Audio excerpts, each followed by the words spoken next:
Hoy vamos a hacer un capítulo un poco especial, y es que vamos a sacar aquí la bola de cristal.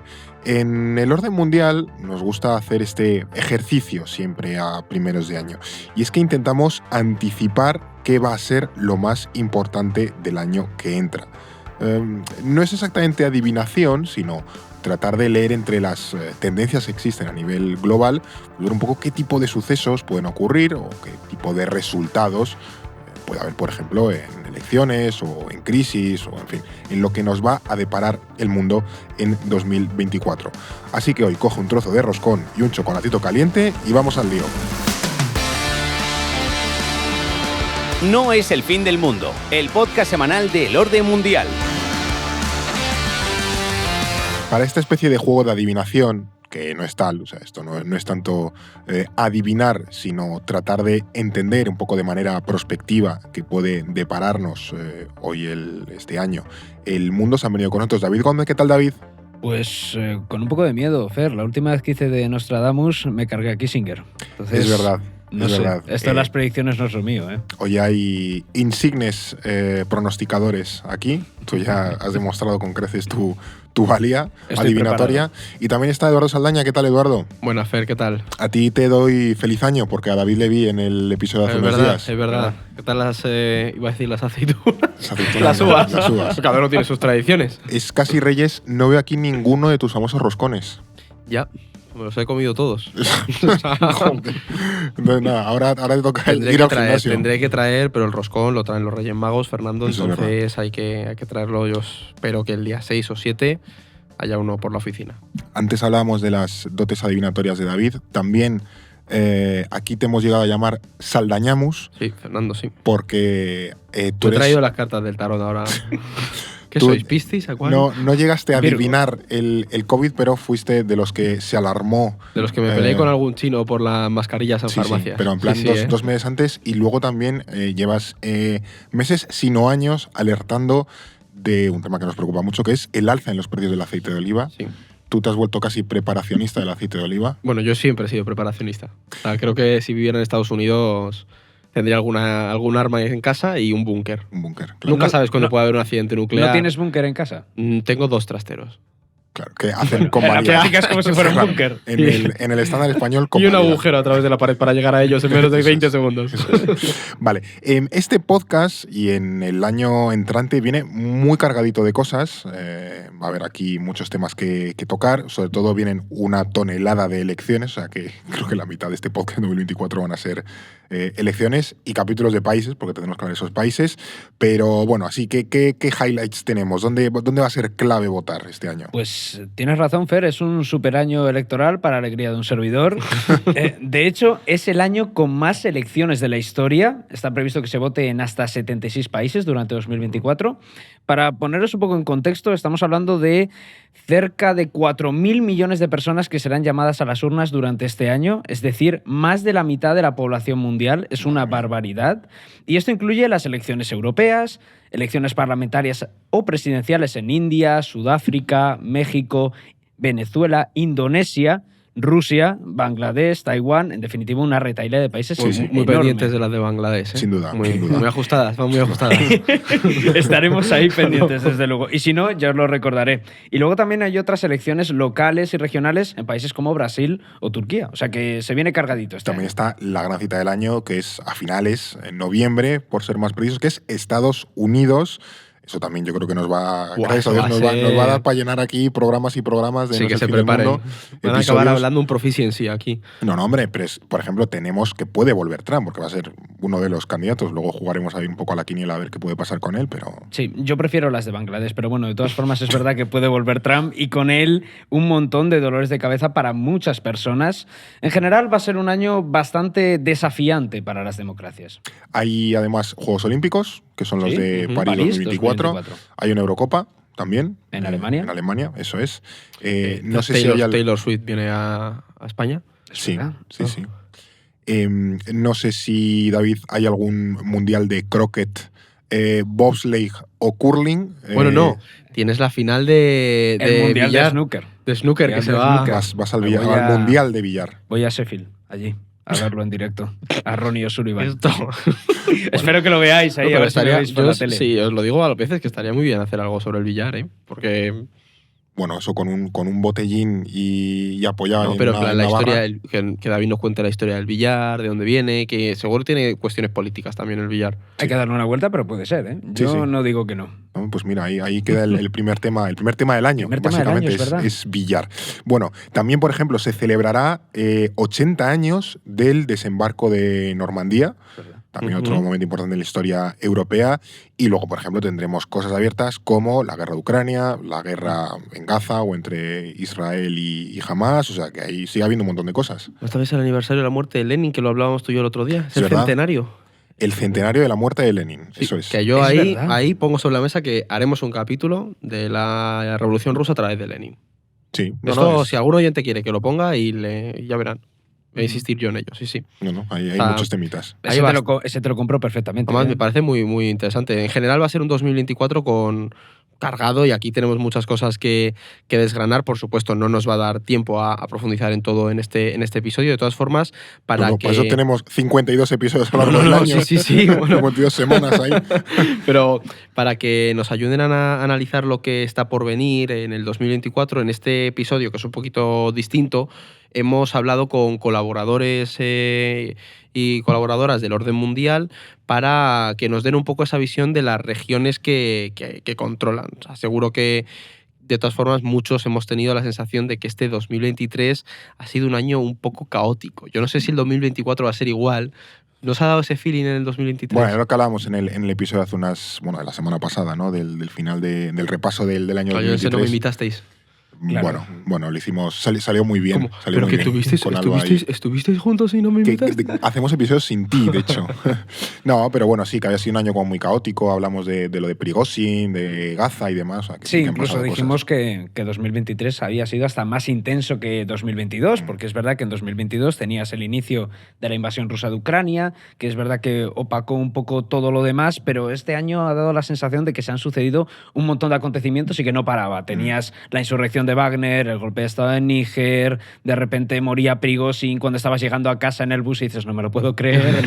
Luego favor. también el estallido del conflicto entre Israel y Hamas. Ya te digo, yo creo que ha habido momentos este año que me daba pánico mirar Twitter o mirar el grupo de WhatsApp por si había pasado algo y Pues, tenías que hacer cosas de nuevo. Yo, chicos, siento ser cenizo, pero es que va a haber bastante inestabilidad en el 2024. Bueno, no. Voy a hacer como la de la Mesías y adivinar, pero sí. O sea, de hecho, hay varios puntos calientes a nivel internacional que vamos a tener que tener muy vigilados. Y de hecho, aproveché, y Alba, que hoy no la hemos invitado porque está de vacaciones. Es que está de Tiene esa vacaciones. mala No se lo costumbre. no se lo Claro, merece. Es que no, está no, de no. vacaciones. No se lo Pero merece. aproveché, sabiendo que se iba, dije, bueno, voy a preguntarle para que nos dé algunas claves de dónde tenemos que mirar. Por supuesto, tendremos que mirar mucho a Oriente Próximo, como es evidente, con la guerra en Gaza, pero también hay otros puntos en el mapa que vamos a tener que tener muy, muy pendientes. El mundo, desde luego, se ha vuelto un lugar más peligroso. Lo hemos visto a lo largo de este 2023 con el deterioro del derecho internacional y es predecible que lo veamos también en 2024. Respecto a las zonas a las que tendremos que estar atentos, una de ellas es, por supuesto, Oriente Próximo. Mucho ojo con la amenaza que pueden plantear grupos no estatales como los hutíes o Hezbollah, que es una tendencia que no ha desaparecido y que puede recrudecerse este año, pero también a conflictos en marcha como guerras civiles en distintos puntos de África, por ejemplo en Sudán y en Etiopía, otros procesos que se pueden recrudecer como Somalia o República Democrática del Congo y riesgo también de golpes de Estado, etc. Y también nos tendremos que fijar en Asia, especialmente en Myanmar, que vive una guerra civil y una crisis política que puede también empeorar a lo largo de este año. O sea que tranquilos, lo que se dice, tranquilos no vamos a estar. Pero bueno, es una tendencia que venimos viendo en los últimos años, o sea que tampoco hay una novedad en ese sentido. El Sí. 2020 esto ha sido un Claro. caos. Pues fíjate, yo estaba de Erasmus y todo en ese momento. ¿Qué tiempos? No digas eso, Fue David, por volver Dios. de Italia y empezaron los problemas. Y encima volver de Milán, la semana anterior de que estallara todo allí en Lombardía. Pero bueno, como bien dice Edu, 2024 tampoco tiene pinta de que vaya a ser una excepción en este periodo de inestabilidad que nos está tocando vivir. Hay varios conflictos que ha mencionado Alba que, aunque no estén en el centro de la agenda mediática, sí que va a haber que echarles un ojo a lo largo de este año. Uno, por ejemplo, es la situación en la República Democrática del Congo, donde la oposición se está movilizando contra el presidente, contra Félix Tshisekedi, al que acusan de fraude en las elecciones del pasado mes. Y este verano ya vimos cómo, por ejemplo, el presidente de Gabón, Ali Bongo, fue depuesto después de anunciar su triunfo. Y teniendo en cuenta esa ola golpista que vive África en los últimos años, es bastante probable que nos encontremos con alguna insurrección de este estilo a lo largo del año. Luego profundizaremos en ello, pero desde luego no faltan candidatos. Tienes Chad, Sierra Leona, cuidado con Senegal también, o incluso alguna vieja dictadura como puede ser Camerún o la República del Congo. O sea que va a ser África un sitio bastante caliente. Y también, por ejemplo, algo que a mí no me obsesiona, pero lo miro por el rabillo del ojo, es Myanmar, que sabéis que, que ya... Hace mucho que no hablamos de este país, o sea, que no se habla de ese país, pero, jolín, sí, pero cositas. En febrero se van a cumplir 3 años del golpe de Estado. ¿Os acordáis que en redes se viralizó mucho? La señora aquella bailaba con los coches militares pasando por detrás. Y ese golpe instauró una dictadura militar y la cosa es que en los últimos meses una alianza de milicias o opositoras empezó a lanzar una dura contraofensiva. Como que toda la oposición se unió, grupos insurgentes se unieron para ir contra la dictadura. Exactamente. Y es una guerra civil abierta. Van avanzando. Entonces va a ser interesante ver, por ejemplo, el posicionamiento de China en esta guerra, ¿no? Se enfrenta a un conflicto en su región. ¿Seguirán manteniendo el apoyo a la Junta que se lo han dado? ¿No? ¿O viendo que los militares son incapaces de garantizar esa seguridad de las fronteras, empezarán a acercarse a la oposición, ¿no? Entonces puede que veamos ahí un cambio en un país que hace 3 años atrajo el foco internacional, ¿sabes? Sí, a lo mejor le tenemos que acabar dedicando un capítulo a Myanmar. No es descartable. Tiene una historia muy interesante. Por eso, es un país muy chulo y además tiene de todo. O sea, hay 1000 temas de los que podemos hablar. Luego también, ¿qué nos podéis contar de la economía mundial? Porque yo creo que es una de las grandes preocupaciones. Lo hemos visto estas semanas, ¿no? El tema de los hutíes en el estrecho de Bab el-Mandeb, otra vez la disrupción de las cadenas de suministro, otra vez que el precio del petróleo va a ir para arriba, bueno, en fin. Sí, a ver, es verdad que 2023 no fue tan catastrófico como se pensaba a principios de año. Recordad esa primera mitad, el primer trimestre, con la quiebra de varios bancos estadounidenses, el Silicon Valley Bank, el Signature Bank, con esa subida masiva de los tipos de interés por parte, sobre todo, de la Reserva Federal.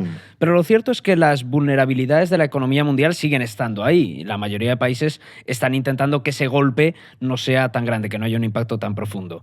Lo que vemos es que se quiere evitar la recesión a toda costa.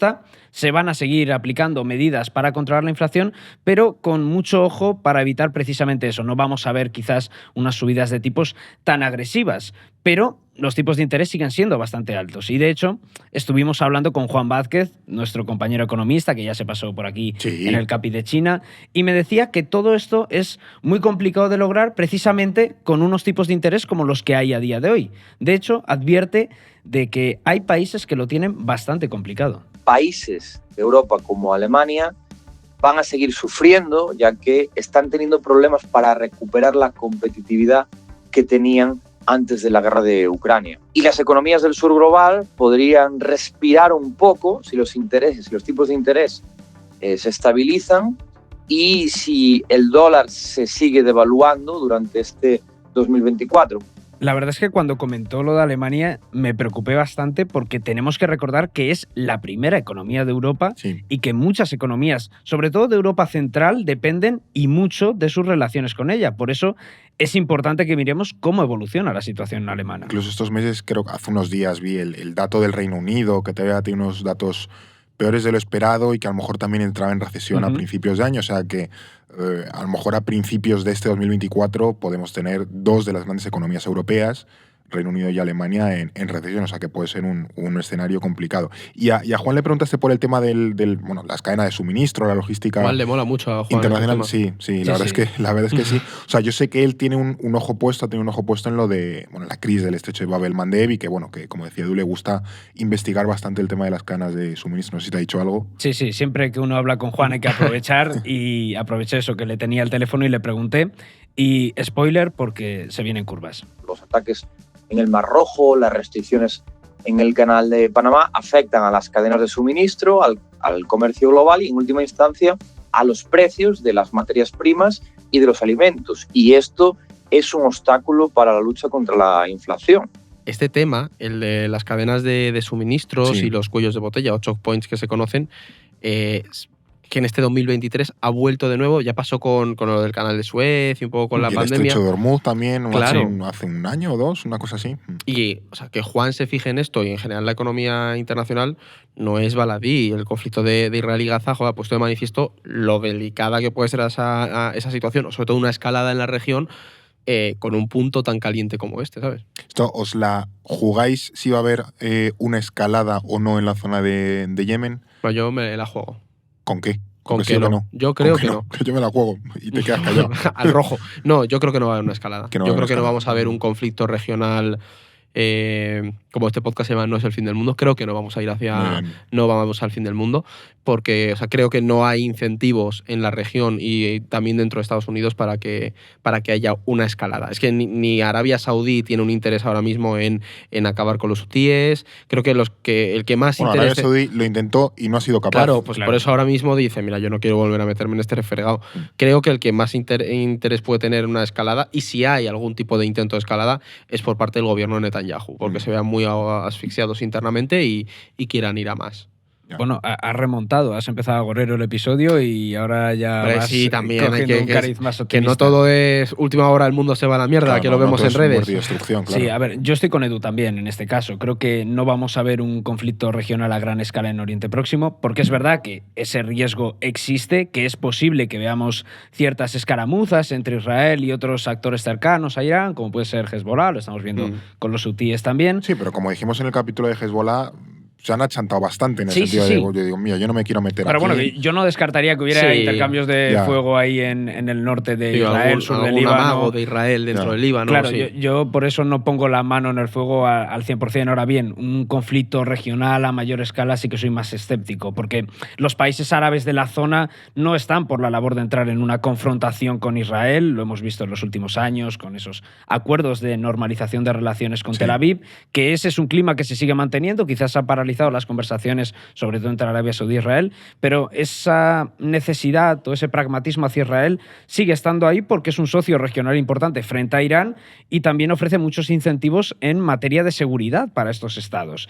Y además los países de la OPEP quieren que la situación regional se estabilice para garantizar ese suministro de petróleo tan importante a nivel económico. Luego la gran pregunta sería Irán, pero claro, del mismo modo no veo a Teherán involucrándose en una guerra regional en la que tiene muy poco que ganar. ¿Que apoyarán a sus aliados proxies para desestabilizar a Israel? Pues posiblemente sí, lo están haciendo y lo llevan haciendo ya varios años. Pero una confrontación directa con los israelíes y con Estados Unidos son palabras mayores. Y también hay que tener en cuenta que ahora mismo Irán, uno de los grandes debates en 2024, es el tema de la sucesión. Khamenei tiene 84 años, ya se empieza a hablar quién puede ser su heredero. Es que os iba a sacar ese tema, es conocida popularmente como la necroporra, pero al final es una persona que está ya muy mayor, que se lleva hablando varios años de sucesión. No sé si veis que Khamenei se tome las siguientes uvas o no.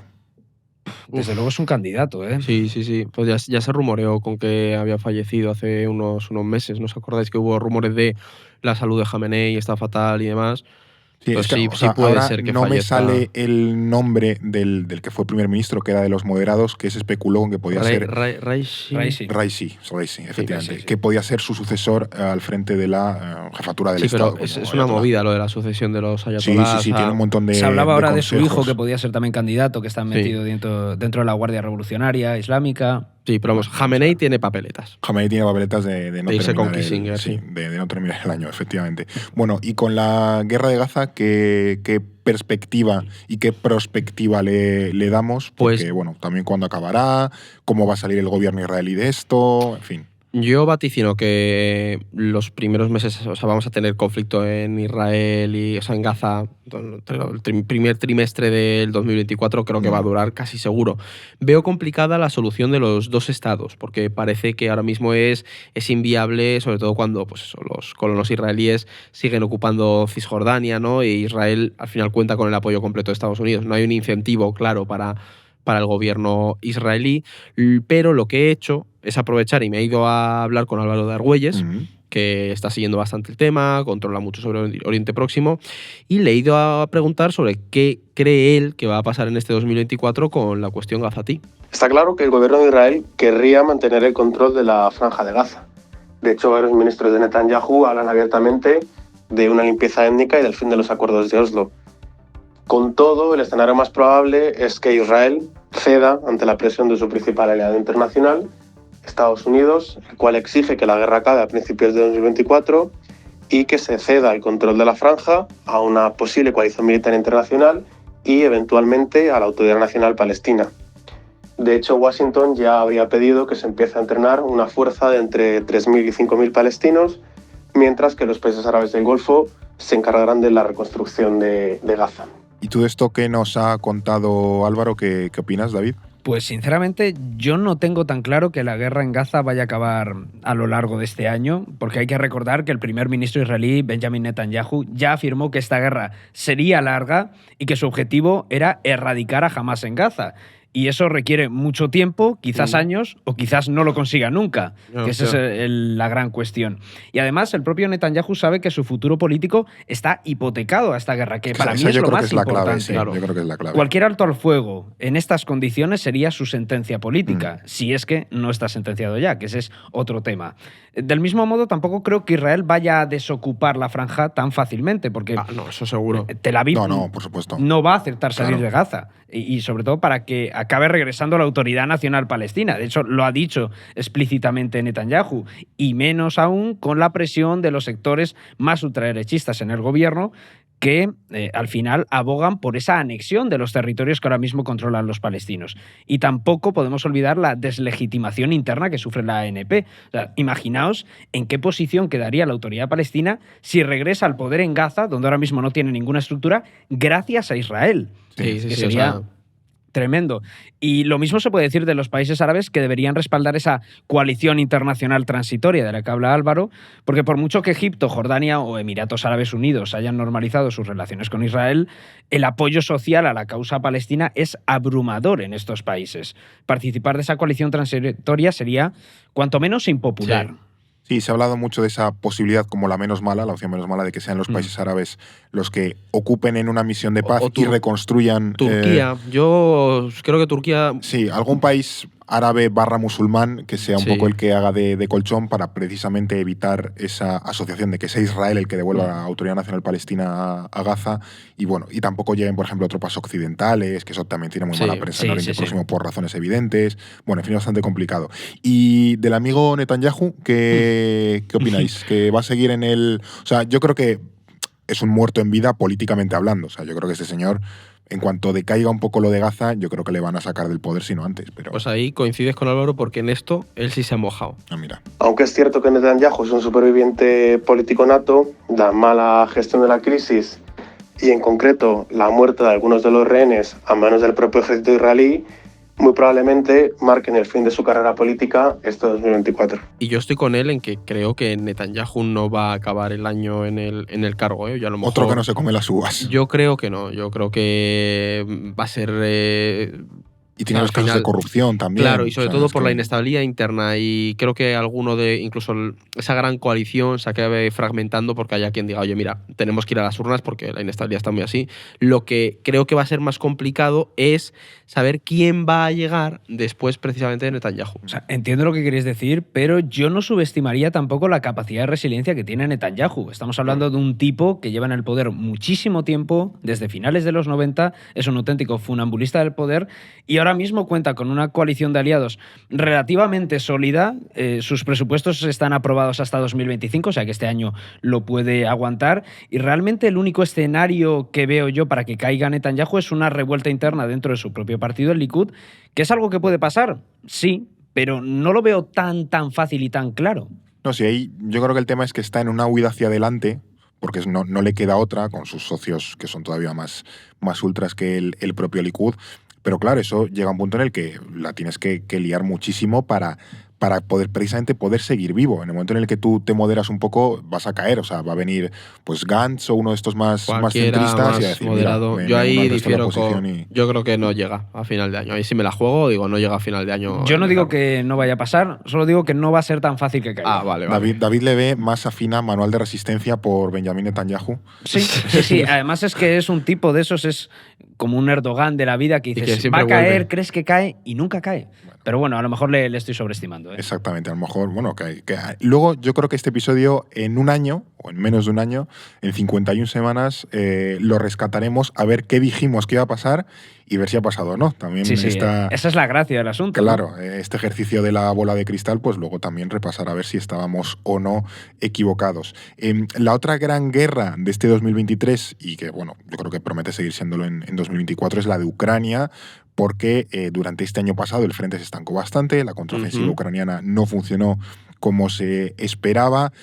¿Qué esperamos en este frente, nunca mejor dicho, para este año 2024? Pues mira que yo era de los que planteaba que a lo mejor había negociaciones o intentos, pero cada vez, viendo cómo está la situación, lo veo menos probable, por varias razones. Primero, porque Rusia tampoco es que esté teniendo tantos incentivos cuando están consiguiendo ciertos avances en algunas zonas del país. Los ucranianos tampoco, porque oye, están aguantando las posiciones y están atacando algunos barcos en el Mar Negro, lo hemos visto. Entonces también vemos que se están preparando las dos partes para una guerra larga, porque los ucranianos están aguantando un poco el uso de municiones, Rusia está preparando leyes para poder movilizar a gente, también los propios ucranianos. Entonces eso ya nos da un poco de pistas de que puede que haya a lo mejor conversaciones, pero no creo que vayamos a ver un acuerdo de paz. A lo mejor empiezan a aumentar las presiones. También hay que entender que Ucrania necesita el apoyo occidental, Rusia lo sabe, y ahí es donde entra un poco ese juego de especulación con los tiempos. Y se fuerza un poco la situación, primero para que los europeos se desgasten, que también tienen elecciones, tenemos elecciones europeas, y sobre todo mirando a Estados Unidos y las elecciones de noviembre. Es decir, yo creo que no vamos a ver claramente qué puede pasar con el conflicto de Ucrania en el 2024 hasta que no estemos en octubre, septiembre, creo que empezaremos a ver que a lo mejor si la cosa va muy mal, Biden empieza a plantear algún tipo de negociación para ganar apoyo electoral o no lo sé, pero no va a estar muy ligado a lo que pase en Estados Unidos. Claro, yo creo que estamos en un momento de impasse, de stand-by, de mirar más a un año vista que a los acontecimientos que estamos viendo ahora mismo, porque la situación actual es que el conflicto está estancado, lleva ya un tiempo estancado, la contraofensiva ucraniana apenas ha avanzado, comentaba Edu que hay pequeños avances rusos, pero en general todo está bastante estabilizado. ¿Qué puede hacer que cambie un poco la situación? Pues probablemente, primero, la llegada de más armamento occidental, que se mantenga esa ayuda, que va a depender de este año electoral. Se supone que además este año llegan los aviones occidentales. Exactamente, sí, que ya hay los rumores de que ya F-16. están allí los F-16. Sí, o sea, pero que en el sentido que los pilotos, el personal de tierra, todo está entrenado y preparado. Claro, o sea, que más allá del cacharro, la gente que tiene que gestionarlo ya está preparada. Sí, han sido estos meses de preparación desde julio hasta ahora, que es ahora cuando empiezan a ser. Y que fue una de las razones de fracaso o cierta limitación de la contraofensiva, que Ucrania no tenía todos los equipos que necesitaba para poder hacer de manera exitosa, y uno de ellos era la parte aérea, ¿no? Que si no tienes superioridad aérea, pues es muy complicado. Entonces creo que estamos en ese impasse de, primero, cambiar la mentalidad, de mentalización de esto va a ser un conflicto para largo, y segundo, de ver qué pasa, cómo evolucionan los acontecimientos, sobre todo a nivel externo, de cómo va a repercutir ese apoyo occidental, en qué cantidad va a llegar, qué eficacia va a tener y sobre todo si se va a mantener en el tiempo por esas elecciones. Sí, yo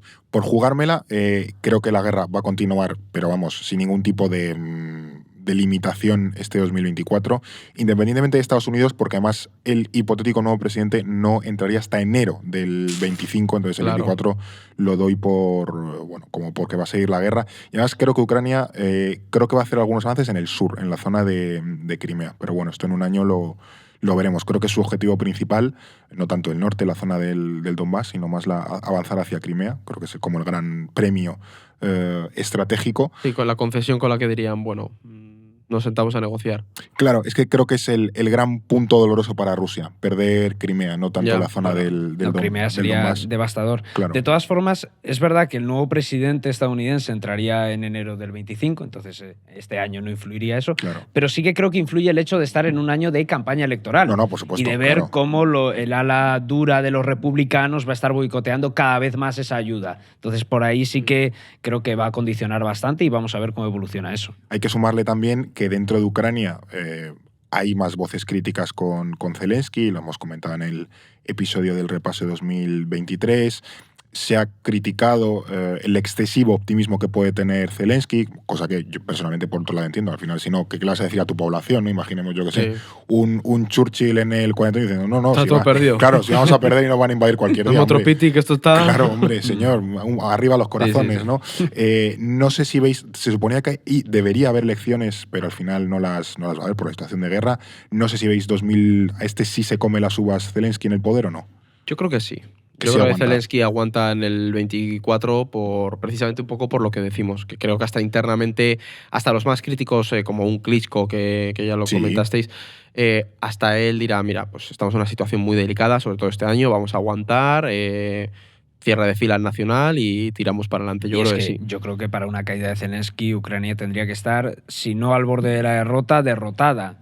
Sí. Lo que ves en las críticas internas es más un cambio de mentalidad o un cambio en la forma de aproximarse a la guerra, del discurso, de decir, no tanto no ser optimista, sino pecar de exceso de optimismo. Vamos a adoptar un discurso más pragmático, más realista, e intentar cambiar un poco la estrategia de la guerra, pero no cargarte a la cabeza visible, porque ahora mismo Zelensky es esa cabeza visible de Ucrania. Creo que nadie entendería que te cargaras a Zelensky en este momento, sería un golpe demasiado duro. Entonces yo creo que... De cara al mundo quizás es el gran activo de Ucrania. Sí. Incluso el único, te diría ahora mismo, Sí. como representante de Ucrania. Entonces yo creo que eso es prácticamente inviable, y si encima estamos hablando de un conflicto que está estancado y que va a estar bastante estabilizado, veo difícil, por no decir casi imposible, que Zelensky caiga. Es lo que decíamos, ¿no? Que en Ucrania se han cancelado esas elecciones que debería haber porque es imposible celebrarlas en medio de una guerra, pero donde sí se van a celebrar es en Rusia, marzo, si no me equivoco, 17 de marzo, 15 de marzo, una cosa así, o entre varios días, creo que es. Iba a decir que ya sabemos que Putin se presenta, pero yo creo que también podemos decir que Putin va a ganar. O sea, esto En esta no hay margen para... creo que no hay mucha discusión. Creo que aquí no tiene mucho mérito predecir esto, ¿no? Esto es como cuando en la quiniela haces un triple, ¿no? Que marca las tres opciones, pues ya está. Esto es como cuando... 1x y 2. Cuando hace poco dimitió Javier Tebas como presidente de la Liga, se volvió a presentar y ganó con el 99% de los votos, ¿no? Claro, pues sí. Las elecciones en Rusia pintan un poco por ese lado. Sí, de todas formas, son interesantes de seguir porque nos pueden enseñar mucho de hacia dónde puede ir la guerra en Ucrania. Y de hecho le hemos preguntado a Javier Espadas, que es nuestro compañero experto en el espacio postsoviético, y esto es lo que él cree. También ha aprobado leyes que obligan a los reservistas y reclutados que reciban citaciones a entregar su pasaporte para evitar que salgan del país. En general, es indudable que ambos países se preparan para una guerra larga. El apoyo de Europa y Estados Unidos a Ucrania es indispensable en este contexto. Rusia lo sabe y prefiere jugar con los tiempos. Por un lado, el frente en Ucrania está mucho mejor defendido que hace un año, lo cual hace una contraofensiva ucraniana más costosa y difícil, y por el otro, las disensiones entre Washington y Kiev ya son de dominio público, y no olvidemos que este año habrá elecciones en Estados Unidos. El caso es que Putin tendría mandato al menos hasta el año 2030, cuando estará cerca de los 80 ya, si no me equivoco. Que se dice pronto. Pues como Biden y esta gente y Trump y... Sí, Biden tiene 81. 81. Va a hacer 82 el año que viene. Si llega para entonces, Putin igualaría el mandato de un tal Stalin, que estuvo 30 años y 11 meses al frente de la Unión Soviética.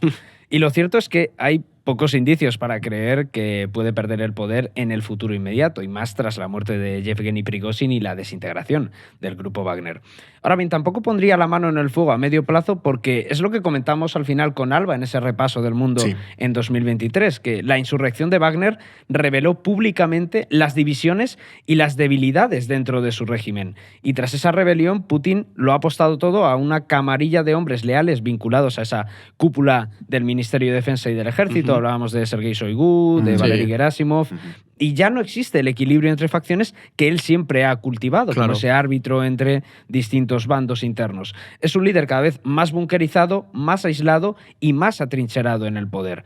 Y si la guerra vuelve a torcerse en Ucrania, esas disputas internas van a reaparecer porque Sí, siempre sí, han sí, sí, existido Totalmente. y va a ser más difícil eludir las responsabilidades o encontrar una manera de equilibrar la situación. Sí, de hecho, en Rusia se siguen haciendo movilizaciones bastante grandes. Y van a preparar leyes mucho más duras para movilizar gente. Claro, y eso llega a un punto en el que también la sociedad se cansa si no Y tiene una cuando motivación. llega a las principales ciudades, a las clases medias. Eso es, que desde el momento ha seguido tirando de mucha gente de Siberia y Sí, de la presos, Rusia asiática, sí. de las zonas también de la Rusia del Cáucaso y demás, pero no ha llegado como a las grandes ciudades, a las clases medias y demás. Pero bueno, en cualquier caso, salvo sorpresa mayúscula, parece que tenemos Putin para unos cuantos años más, incluso octogenario.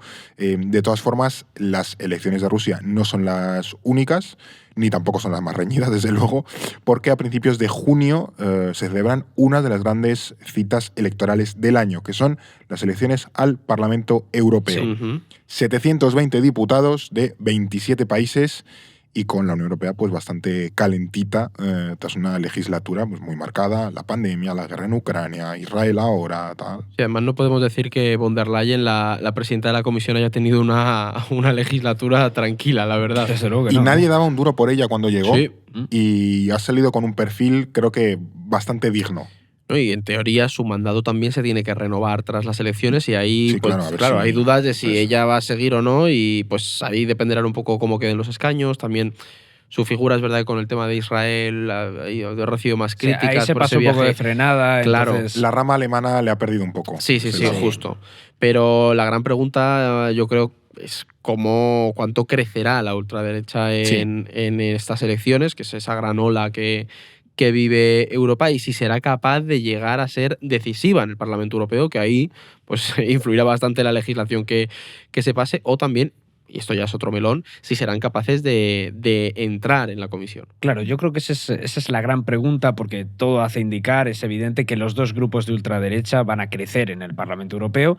La única duda es saber cuánto, hasta qué punto, porque en función de eso podríamos ver a algunos de ellos entrando en la Comisión Europea, Sí. que recordemos que es el órgano ejecutivo de la Unión, y esa decisión al final va a depender del grupo del Partido Popular Europeo, que es el de centro-derecha, y al final el PPE se va a encontrar con tres escenarios. El primero es mantener esa gran coalición que tiene con los socialdemócratas y con los liberales, que es Ujú. la tradición dentro de esa Unión Europea, formar una alianza de derechas con los dos grupos ultraderechistas y los diputados no adscritos del Fidesz, que es el partido El de de Orbán. Viktor Orbán en Hungría, que ahora mismo no está adscrito a ningún grupo, se espera que lo Va haga por libre, después, pero- pero siguen siendo diputados Sí. de derechas. Porque Vale. les echaron del Partido Popular Del Europeo, Partido ¿no? Popular claro, Europeo sí. y desde entonces ha estado ahí escuchando cantos de sirena, a ver si se unía con Meloni, si se iba con Salvini y Le Pen, en definitiva sigue no adscrito. Y luego la tercera opción es buscar una mayoría alternativa, bien con ultraderechistas más pragmáticos, como pueden ser el grupo de los conservadores reformistas europeos, Meloni, Sí. Vox, Ley y Justicia en Polonia, y con los liberales más conservadores como los de Mark Rutte en Países Bajos. Yo creo que la opción más probable sigue siendo esa gran coalición. ¿Por qué? Porque dudo mucho que los democristianos alemanes, la CDU y la CSU, o los liberales polacos de Donald Tusk, que son los dos principales partidos dentro Sí, del Partido Popular sí. Europeo, vayan a aceptar un pacto con la ultraderecha de sus países, que son rivales acérrimos. Y menos aún en el caso de los alemanes, donde el cordón sanitario alternativa por Alemania pues, ha sido hasta ahora innegociable. Y, No, iba a decir que el centro derecha ya ha tenido sus propias fisuras y se vio en las elecciones alemanas, porque al final von der Leyen pertenece a un centro derecha mucho más centrista, Sí. incluso que pacta abiertamente con la izquierda sin ningún tipo de problema, mientras que, por ejemplo, la otra alternativa es Manfred Weber, que está en el Parlamento Europeo, que sí que ha sido esa derecha de la CDU muchísimo más favorable a pactar o a llegar a acuerdos o a un acercamiento con la ultraderecha, y es como un poco a ver qué facción del centro derecha gana Claro. y tiende a qué lado. Es que la importancia de los alemanes en esto también se ve reflejada en otras elecciones que no son las europeas, pero son muy importantes dentro de Alemania, que son las de Brandenburgo, las de Sajonia y las de Turingia. ¿Qué ocurre? Que todo hace indicar que serán un batacazo para la coalición de gobierno, socialdemócratas, liberales y verdes. Sí, la semáforo. Claro, y un éxito para la ultraderecha, que encabeza todos los sondeos en estos landers, ¿no? ¿Qué pasa? Que si esto sucede, no descartemos que haya un adelanto electoral a nivel nacional. Entonces, la política alemana puede cambiar. Y sí es verdad que hay un debate interesante dentro de la CDU. De hecho, el líder de la CDU, Friedrich Merz, también es de esa corriente más derechista. Llegó a insinuar la posibilidad de pactar con candidatos de Alternativa por Alemania a nivel local, pero se le echaron encima. Entonces, sigue siendo un tabú gigantesco en Alemania el pactar con la ultraderecha. Entonces, yo creo que aunque haya esa facción derechista, va a ser difícil que un Weber, que un Merz acaben dando ese paso por las implicaciones que tiene en Alemania. En cualquier caso, creo que es muy probable que nos encontremos con ese escenario inédito en Bruselas, que es una mayoría de eurodiputados de derechas, que es algo que nunca ha sucedido. Y eso puede condicionar muchas votaciones, independientemente de si luego entran en la comisión o no. Pero en materia de transición energética y sobre todo de inmigración, ahí podemos ver alianzas curiosas. ¿Vuestra europorra? ¿Cuál es? ¿Que von der Leyen repite? ¿Que no repite? Yo creo que sí. Que sí repite. Yo no lo tengo claro, ¿eh? ¿Tú crees que no? ¿No? No lo tengo claro. O sea, es que depende mucho del resultado de si cuánto crece la... Claro. A ver, sí, depende, sí. A lo mejor la pilla un coche. Venga, Venga, voy a decir que sí, pero con reservas. Voy a decir que sí, pero con reservas. Se pone un asterisco ahí para no, gallego, David, para no en estas mojarse, cosas. eso es. No, bueno, sí, efectivamente es complicado y ya de hecho en las últimas fue llamativo que se tuviesen que sumar los liberales, porque antes directamente Partido Popular Europeo y Socialdemócratas se apañaban entre ellos, pero tuvieron que sumarse los liberales a apuntalar toda esa gran coalición y ahí se le vieron un poco las costuras. Pero bueno, de todas formas los líderes ultras no solo se sirven del Parlamento Europeo para torpedear o dificultar la labor de esa Unión Europea, ahí tienes a Viktor Orbán en Hungría, que bueno, bloquea sistemáticamente las decisiones de Bruselas.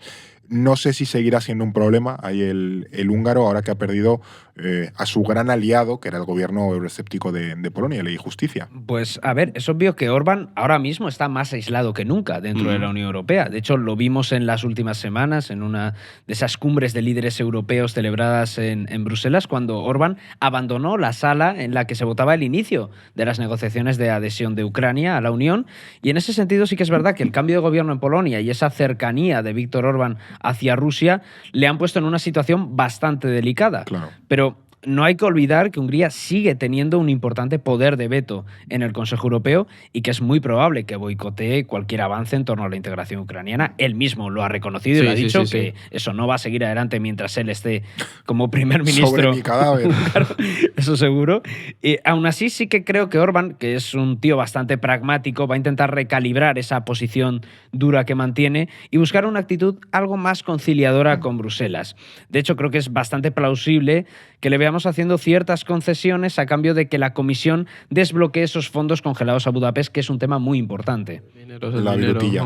Vamos a viajar unos pocos miles de kilómetros hacia el noroeste para ir a Reino Unido, desde Hungría. Buen melón ese. Claro, ahí no hay elecciones confirmadas, no es, yo que sé, como India, Rusia, Estados Unidos, pero se intuye que puede haber, efectivamente, que puede haber elecciones este 2024.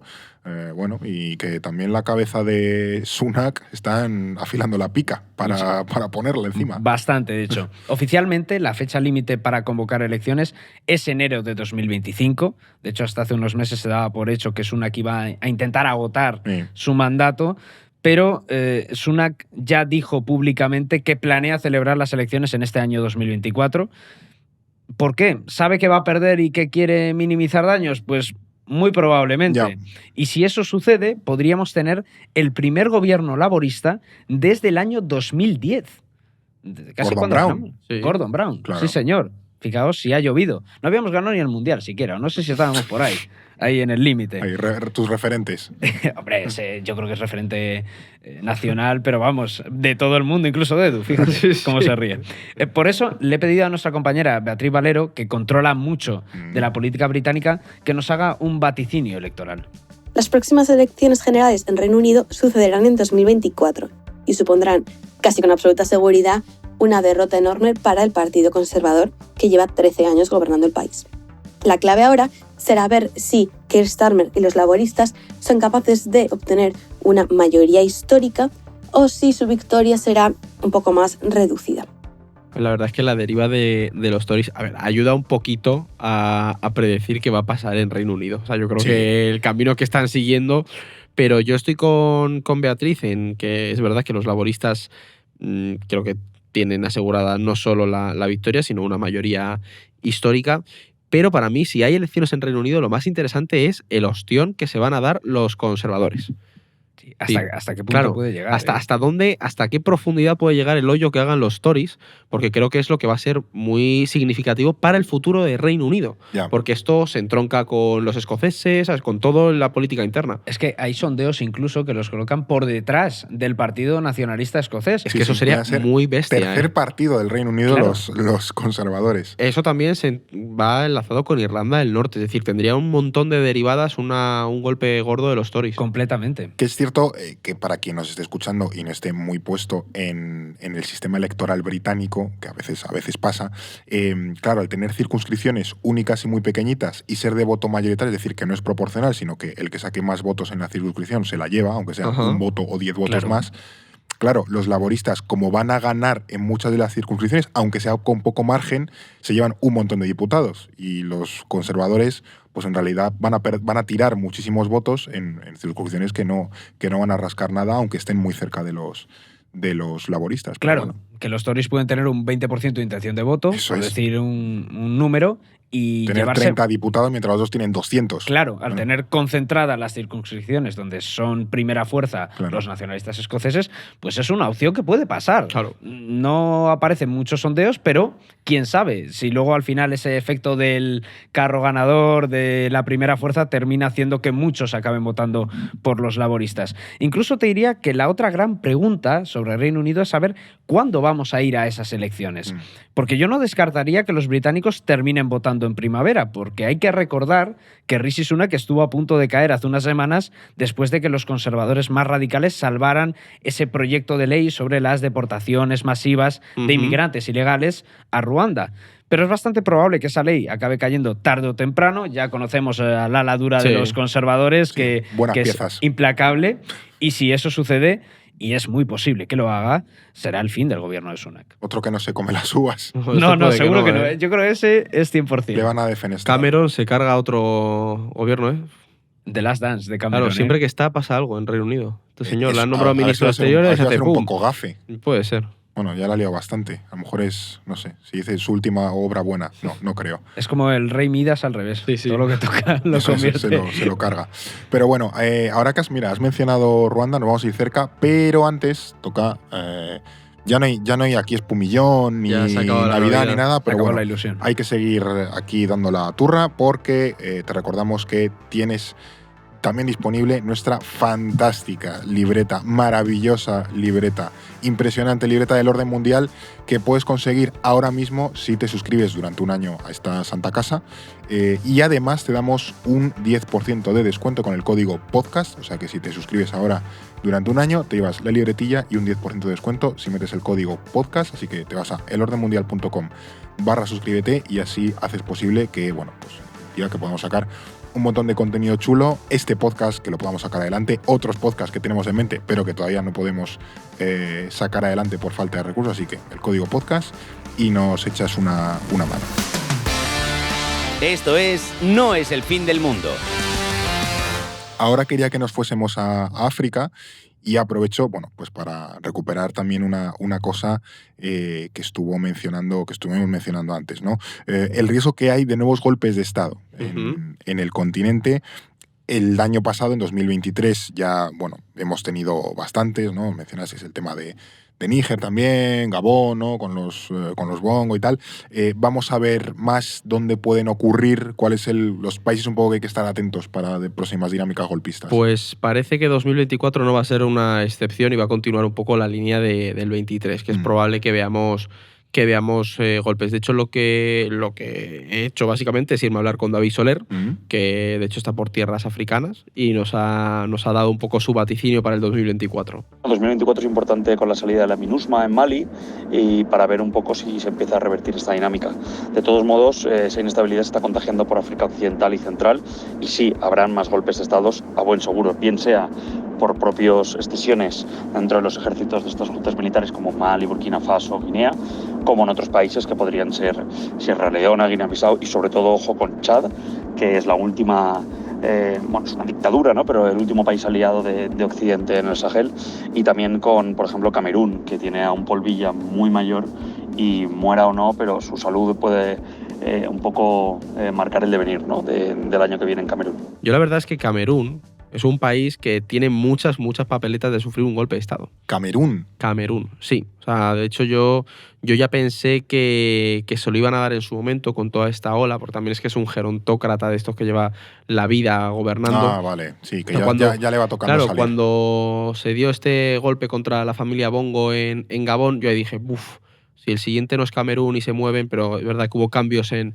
la cúpula militar, aunque yo es verdad que tengo un ojo puesto en un país que ha señalado David al principio, que es Senegal, sobre todo por la importancia que tiene cualquier tipo de inestabilidad en Senegal para un país como España, por el tema migratorio, ¿no? O sea, hemos visto cómo ha habido una persecución de la oposición, y yo creo que en 2024 no pinta distinto y es probable que veamos conatos de violencia en Senegal, protestas, y yo no descarto algún tipo de intento de alzamiento militar. Y luego también en dinastías tenemos ahí a los Obiang, en Guinea. Sí, esos son eternos. Sí. ¿Teodoro Obiang sigue vivo? Sí. Es que es como estos actores que... Pero ese sí que está en la necroporra, no vamos, el primerísimo, claro, porque tendrá, ¿cuántos? ¿200 años? Como mínimo. Sí, Teodoro Obiang tiene una bestialidad de años. Firme candidato. Sí. Tiene una tonelada de años. O sea, es que él y Mugabe son, vamos, coetáneos a nivel de... Mugabe falleció ya, de hecho. Mugabe ya se murió con 90 y algo años, y Teodoro Obiang debe tener 80 y muchos. Sí. Y luego también tenemos elecciones en otro sitio bastante clave, que es al sur del continente africano, que es Sudáfrica. Efectivamente. Un régimen democrático, al menos, o más o menos democrático, porque muchas veces hablamos aquí de elecciones en países donde la limpieza de esos comicios son bastante cuestionables, más en el continente africano. Tuvimos las elecciones en Nigeria. Sí, pero Sudáfrica... Sí, se puede considerar que están más o menos bien hechas. Además son unas elecciones bastante importantes, ¿no? Por la situación política que vive el país y también por los resultados que puede haber, ¿no? Soler, él lo tiene bastante claro, el Congreso Nacional Africano, que es el partido de Mandela, no va a perder las elecciones, pero, aquí viene el pero importante, a lo mejor tienen que aliarse con un personaje que de hecho merece un capítulo aparte. No, el Congreso Nacional Africano no perderá el poder, pero sí perderá la mayoría absoluta y tendrá que gobernar en coalición con el EFF, un partido de extrema izquierda liderado por alguien que estaba en las juventudes de ese partido, Julius Malema, que propone, entre otras cosas, que se les quite las tierras a los blancos y las de a la población negra, una medida que ya se hizo en Zimbabue en los años 80 y tuvo una catastrófica situación económica, ¿no? Pero bueno, el país ahora mismo está fatal, con unos cortes de luz de 4 horas al día y no parece que cambiara la situación. A la victoria de este partido y la alianza con el Congreso Nacional Africano puede llevar a Sudáfrica a una situación complicada, porque el tema de la tierra es muy, ¿cómo lo diría? Es estructural en la movilización de cierta parte de la sociedad sudafricana. Siempre lo ha sido, ya lo era con Mandela. Y claro, esta propuesta de la expropiación de las tierras te puede llevar a lo que mencionaba Soler, a un Zimbabue en su momento que acabó llevando a la economía del país a una crisis tremenda.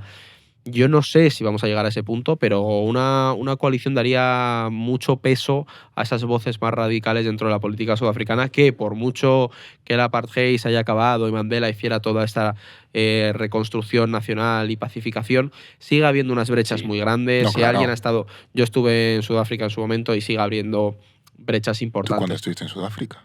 De viaje, con mi tía. Vale. Es que estuvimos hablando... ¿No lo tienes puesto en la agenda? No te Madre mía. Agenda, eso es. Claro, como no son unas vacaciones recientes, pues claro, no tocó... No mereció la pena aquí trabajando, Fernando. Hablar de ello. No, es que no asociaba. Estuvimos Johannesburgo, de hecho, sí. En un capítulo Sinti de que habías estado en Madagascar. Madagascar es verdad. Sí, eso lo mencionamos. Pues la política malgache y la historia de Madagascar es increíble, ¿eh? Yo te iba a decir de hacer un capítulo sobre Sudáfrica, pero bueno, si quieres de Madagascar, hacemos Pues de creo que Madagascar molaría también. más de Madagascar porque es un país muy desconocido, más allá de la chorrada de la peli Madagascar, ok, pero la política malgache es muy interesante. Bueno, pues O nada. sea, yo habrá aprendí que- a decir Nijina Navari Ahu, que es quiero arroz Pero, madre mía. En malgache. en malgache. Eso es malgache. Es muy sencillo el idioma malgache, presente, pasado, futuro, y o sea, no es difícil de O aprender. sea, que tú ya tienes un B1 de malgache, ¿no? No, un B1, pero yo salí de ahí con una 1, yo podía ir a comprar sin problema. Pues hablaremos de Madagascar, venga, vale. Pues nada, y tú lo haces Parece en bien. malgache todo el episodio. Me parece un trato justo. Por cierto, un inciso. He visto la edad de Teodoro Obiang. Yo la estaba mirando también. Tiene los mismos años que Biden. Pues 81 años. Pues que Joe Biden está en mi agendita, ¿eh? Mi Death Book, Death Note, está Biden Sí. porque... Hace mucho que no muere un presidente estadounidense en el cargo. No digas nada, David, que ya está. madera. O sea, hasta mañana. Acabate esta Funeral- semana, por favor. Funeral de Biden. O sea, que se va a tropezar y La- escorromoñado por Directo ahí. con las uvas. Claro, madre mía, qué desastre. Bueno, vamos a seguir con esta ronda de elecciones porque en 2024 también se vota en India, primer país más poblado del mundo, y para Es eso te verdad. dedicamos un fantástico capítulo que te recomiendo escuchar. Que ha tenido Hace- muy buena acogida. Ha tenido muy buena acogida. Sois efectivamente. unos frikis, sé que lo que nos Sí, estáis sí. escuchando. Os reís del cricket. Mira lo que hace el cricket. Sí, sí. Son las elecciones nacionales más grandes del mundo. Se vota durante varios días porque yo siento mucha lástima porque le toque el colegio electoral ese día. Claro. ¿Cuándo Ah, son? hay que marzo, Mayo. abril, creo que todavía no están No, mayo, convocadas. junio, ¿no? Mayo, junio. Ahí temperatura de bulbo húmedo también. Un calor Madre muy, muy, muy fuerte en la India en esa época. Qué pesado eres con la temperatura de bulbo. Bueno, tú Bueno, imagínate votar en junio en la zona del centro de la India donde pega esa temperatura. Nos quejábamos nosotros en julio, ¿no? claro, esto viene a ser lo mismo. Bueno, ¿seguirá Modi en el poder? Modi es el actual primer ministro. ¿Le damos chance para que siga? Yo le doy mucha chance. Sí, ¿no? Por no decir casi toda. Creo que todo indica que Modi seguirá en el poder en 2024, incluso aunque su partido, el BJP, pierda escaños en el Parlamento, que parece que es una posibilidad bastante probable.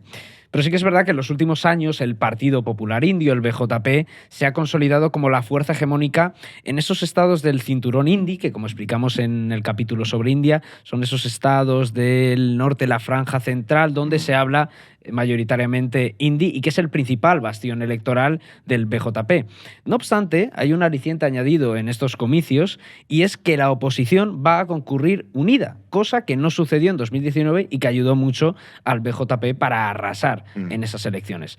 Esto es importante porque en India, al igual que en Reino Unido, los escaños se eligen en distritos uninominales, de manera que el candidato de la coalición más votada en ese distrito es el que se lleva se lo lleva. el escaño. Y esto, a priori, por pura cuestión matemática, aumenta las opciones de la oposición de derrotar al BJP. Pero también hay ciertas dificultades. Ya sabemos que el hecho de unirte en una coalición no implica que esa coalición automáticamente vaya a sumar más votos o de forma exponencial.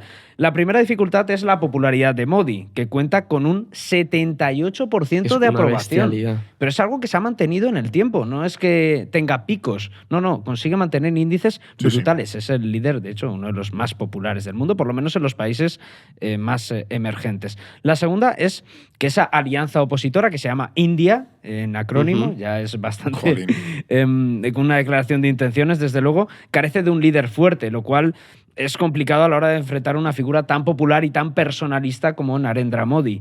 Y la tercera es que se trata de una coalición tremendamente heterogénea. Creo que eran 28 partidos, si no me equivoco, algunos muy diversos. Subcontinente. Ya. Sí. No, hombre, pero que el BJP al final es uno. Ya, claro. Y estos son Ya. bueno, 88 Sí.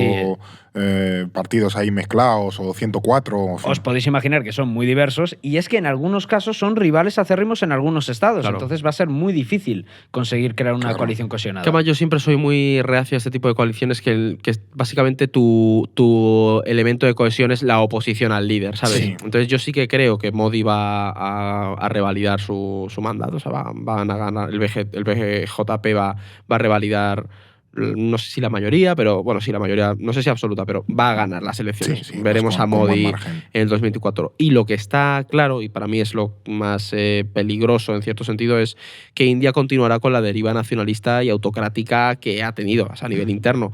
Pero en el exterior es verdad que Nueva Delhi se seguirá consolidando como uno de esos países emergentes e India seguirá surcando un poco esas aguas del mundo en cambio, ¿no? O sea, veremos a un Modi presente a nivel internacional y más si tiene estos comicios. Pero va a ser un poco como Erdogan. que revalida y de repente vuelve a abrirse al mundo porque ya he afianzado mi posición interna. Sí, claro. Sí. Vamos a mirar también, no lo habíamos tocado hasta ahora, América Latina. Es verdad. América en general, porque también hay que mirar la cuestión de las elecciones en Estados Unidos, pero de momento vamos a ir a la parte de América Latina, porque también se viene un año calentito, hay elecciones importantes. Empecemos por Venezuela, por ejemplo, que además nos ha dejado ahí como un susto al final del 2023 con esa crisis abierta en el Esequibo, referéndum, tal, amenazas, posible invasión. No sé si esa invasión os la jugáis y se va a llevar a cabo en el 2024 o Yo no. también me la juego. En esto me la juego. ¿Pero con que sí o que no? Con que no. Ah. Yo no creo que vayamos a ver una invasión, la verdad. Oye, que a lo mejor luego pasa, pero yo personalmente no lo creo.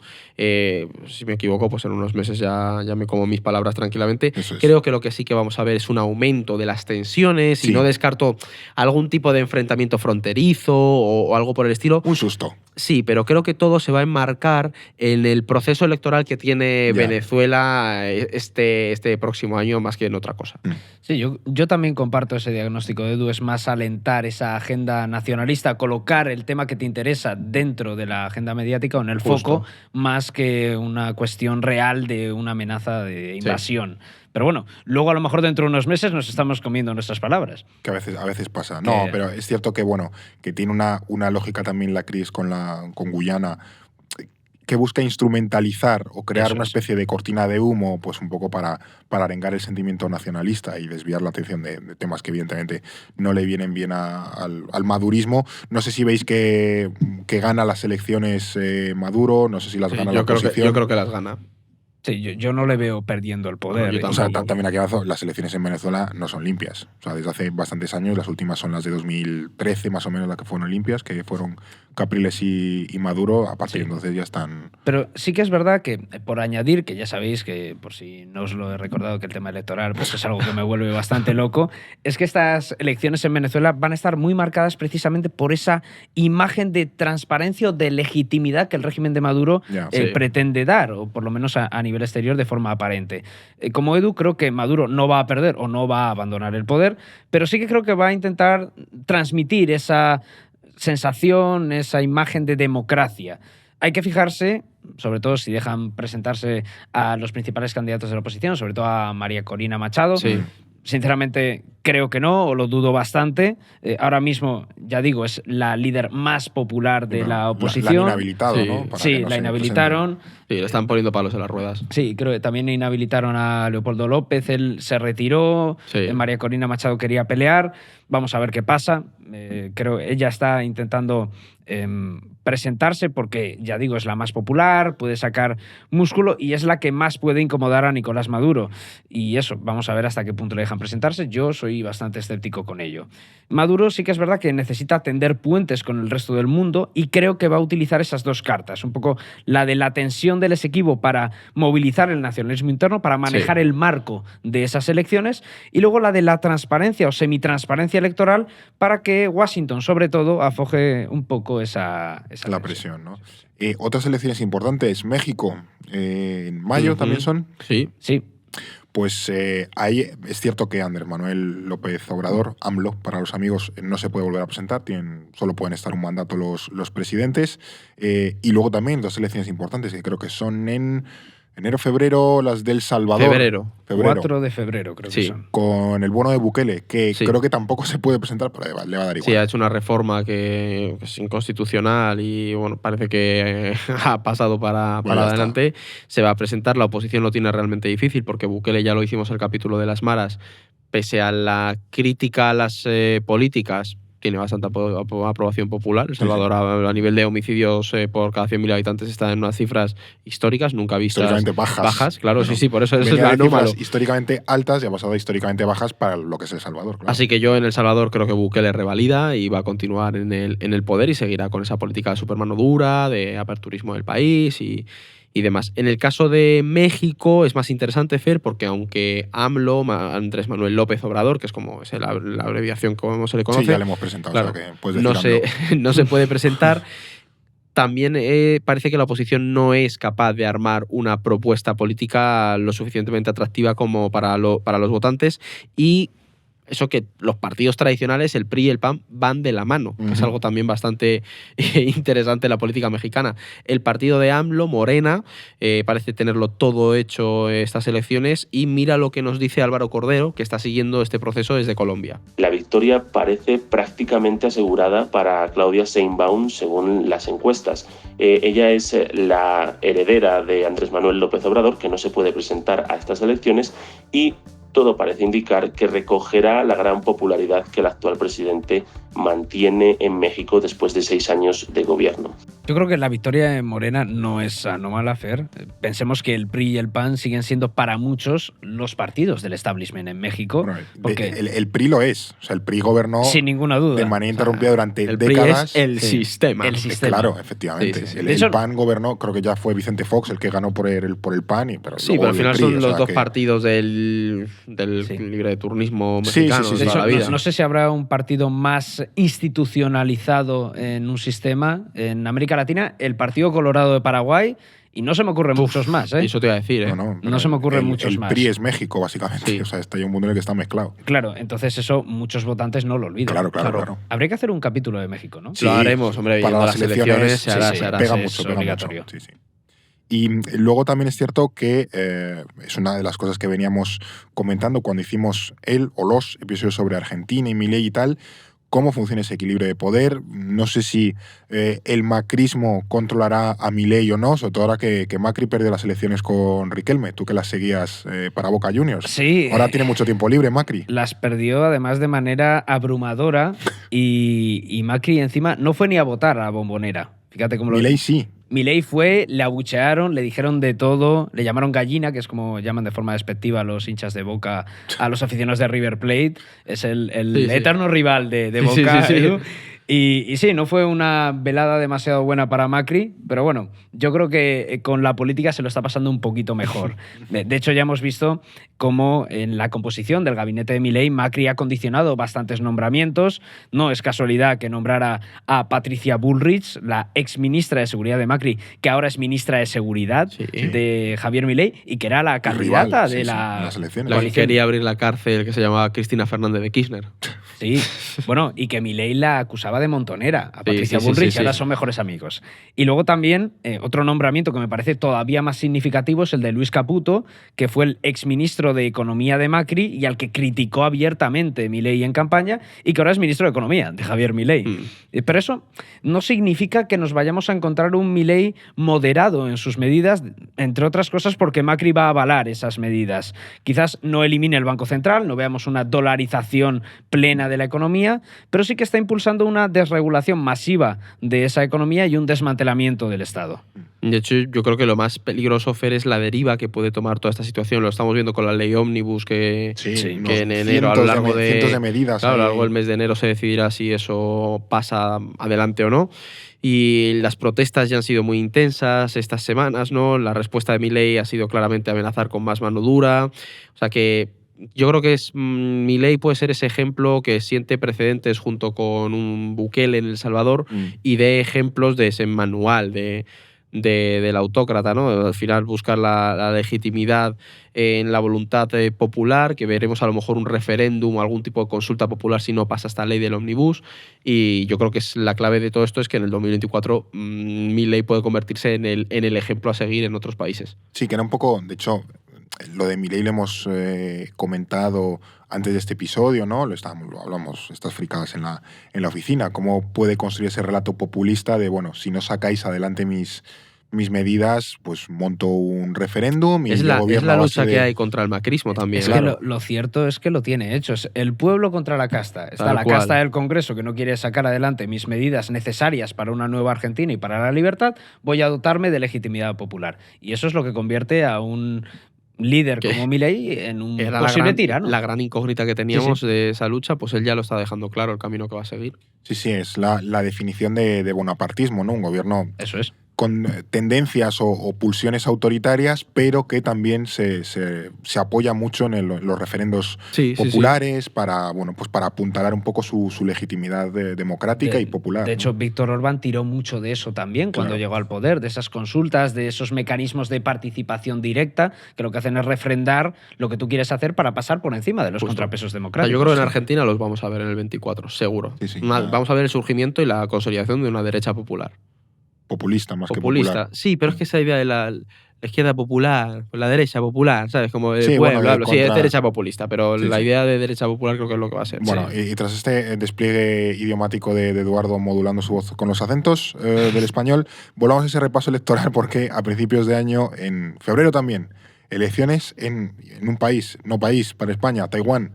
Que dirán los oyentes, que bueno, ¿qué me estás contando de las elecciones en Taiwán? Bueno. Que son importantes, hombre, porque es el centro de la disputa entre China y Estados Unidos, un centro indispensable para la fabricación mundial de chips. O sea, Eso es. El ordenador o el teléfono en el que nos ves o nos escuchas, créeme que tiene una parte de Taiwán en él. Hombre, y recordar que hace 2 años tuvimos muchísima tensión internacional por la visita de Nancy Pelosi a Taiwán. Es decir, llenó portadas, ¿no? O sea, las elecciones en Taiwán son importantes, sobre todo por cómo pueden afectar a las relaciones con China, sobre todo China-Estados Unidos, ¿no? Sí.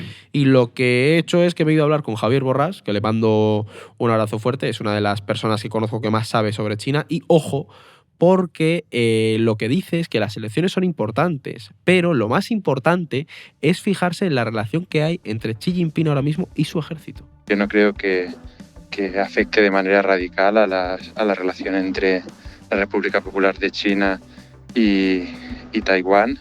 Si gana el DPP, el partido en gobierno, se mantendrá el statu quo y seguramente se mantendrá la tensión ya existente, latente a ambos lados del estrecho. Si gana la oposición, seguramente habrá más canales de negociación, por tanto quizá esta tensión disminuye.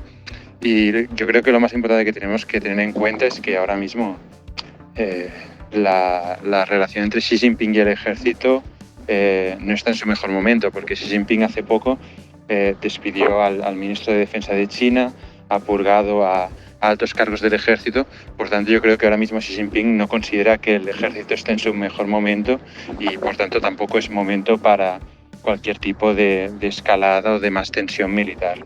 Con esto que plantea Javier, puede que el año 2024 para China se parezca mucho al 2023. Es decir, que esté mirando un poco más hacia adentro y no veamos una China con mucha presencia internacional, o por lo menos no una China tan beligerante como vaticinaban hace 2-3 años. De todas formas, también es cierto que, como todo, China va a estar muy pendiente de cómo evolucionen las elecciones en Estados Unidos. Sí, sí. Por lo que no sé si se arriesgará a lanzar tanto proyectos ambiciosos o optará por esa cautela también muy tradicional de China. Es muy chino eso en los últimos años. Sí. En su política exterior siempre esa contención, vamos a esperar el momento hasta ver qué pasa con su rival.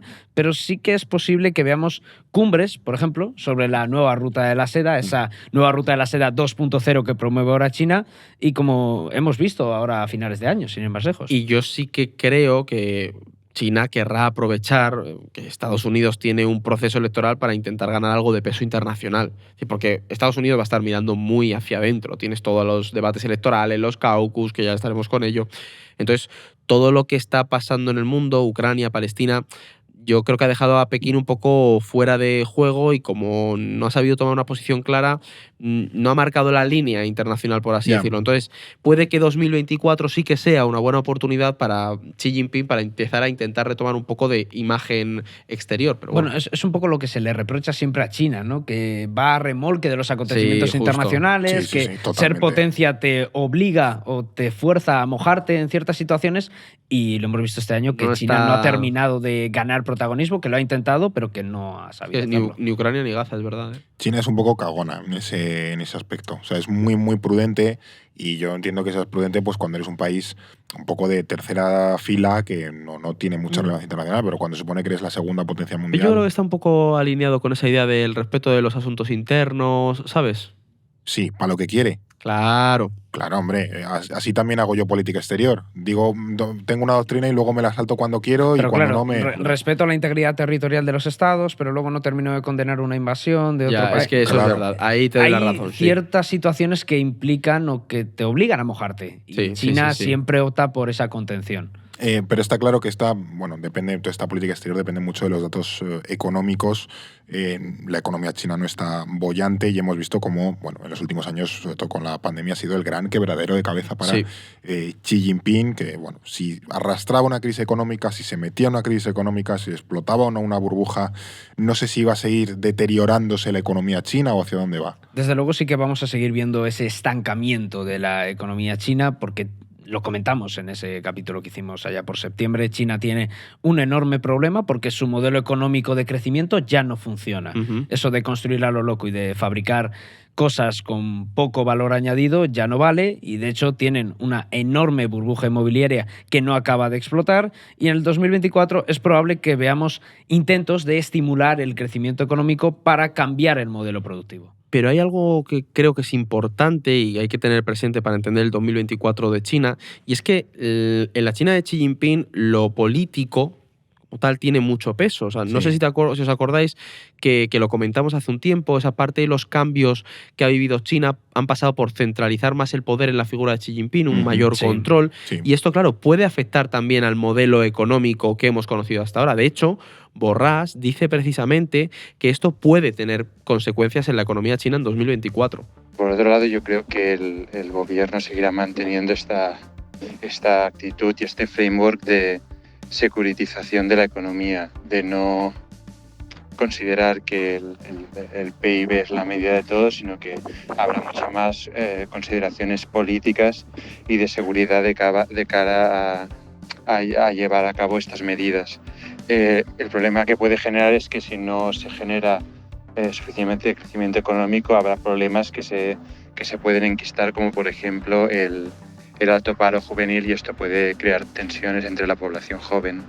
Esta idea de la securitización me parece muy acertada porque también es un reflejo un poco del cambio global que se está produciendo y de cómo esto afecta a China, porque China ha sido una de las grandes beneficiadas del modelo de globalización liberal, lo comentábamos cuando entró en la OMC gracias a Estados Unidos, pero que en un momento de cierto proteccionismo global esto puede afectar al modelo de crecimiento, y más en una China que necesita continuar exportando mientras cambia su modelo productivo y lo orienta hacia el consumo interno. Y yo no sé vosotros, pero para 2024 me quedo con esa idea de Borràs de que pueda haber tensiones con los jóvenes, porque creo que si se produce van a salir en la tele, seguro. Pasó con las luchas por el COVID. Claro, eso es. Y ahí precisamente iba a ir a eso, aunque si pasa y los oyentes lo ven, hay que insistir en que estas protestas no son contra el sistema de gobierno o un cambio del modelo general, ¿no? Normalmente son más protestas contra las políticas que se aplican, y no estaríamos probablemente ante unas revueltas de colores a la China, ¿sabes? Que apelan más al reformismo que a la ruptura. Exactamente. No es un Tiananmen. O sea, probablemente si se producen por este factor que señala Borràs, creo que hay que marcarlas más en eso, una protesta contra no me gusta lo que estás haciendo, pero no quiero enmendar todo el sistema. ¿Y va a ganar los Juegos Olímpicos China o lo va a ganar Estados Unidos? Depende, ¿no, David? Claro, depende de quién gane más pruebas. A ver. No. Normalmente cuando no se suelen celebrar en Asia, gana Estados Unidos. ¿O la presión? No lo sé. Por la altura, como cuando vas a Bolivia. Claro. O sea, Estados Unidos suele tener más deportistas, más diversificación. Entonces yo apostaría por Estados Unidos, no me la voy a jugar.